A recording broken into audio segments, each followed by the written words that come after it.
creare un anello ambientale ciclopedonale veneto che consenta agli appassionati di percorrere decine di chilometri in assoluta sicurezza nel contesto di scenari naturalistici assolutamente straordinari della regione, come il Parco Naturale del Fiume Sile, esteso su una superficie di oltre 4.150 ettari tra le province di Padova, Venezia e Treviso,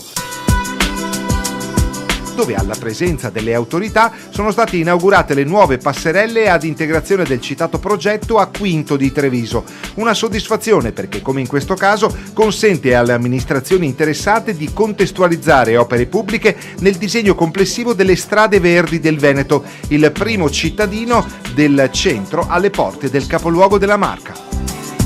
Siamo riusciti in questo modo ad andare a recuperare una zona acquisita qualche anno fa dalla mia amministrazione per la riqualificazione e la consegna ai cittadini con una pista ciclopedonale che collega il centro del paese con la Treviso Stiglia. Questo è il primo passo. I prossimi passi saranno il collegamento al centro del comune, opera già finanziata e anche in fase di gara per la consegna dei lavori, e poi il rifacimento della piazza finanziata con un finanziamento di 500.000 euro dall'IPA Marca Trevigiana, in quanto il nostro comune è stato il primo a arrivare nell'IPA della Marca Trevigiana, quindi grande soddisfazione anche qua. Quindi l'obiettivo nostro è quello di dare un nuovo volto alla città di Quinto, un volto che faccia conoscere quelli che sono i patrimoni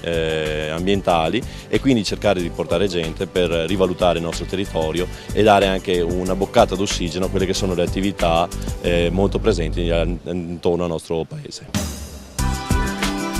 Questo è uno dei tanti progetti che si inseriscono in un progetto generale che si chiama Greenway, cioè Via Verde, cuba quasi 500 km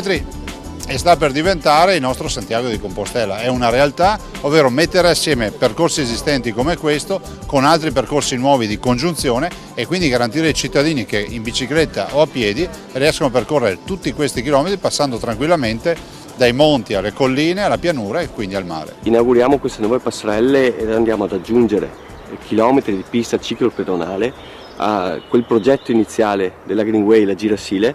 che in origine è nata anche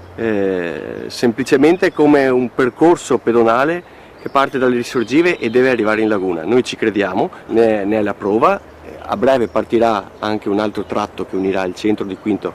alla periferia. Siamo sulla buona strada, noi cerchiamo di portare a termine tutte queste grandi opere, ne stiamo riparando altre per poter ripristinare tutta quella bellissima natura che abbiamo vicino, quindi andiamo avanti così.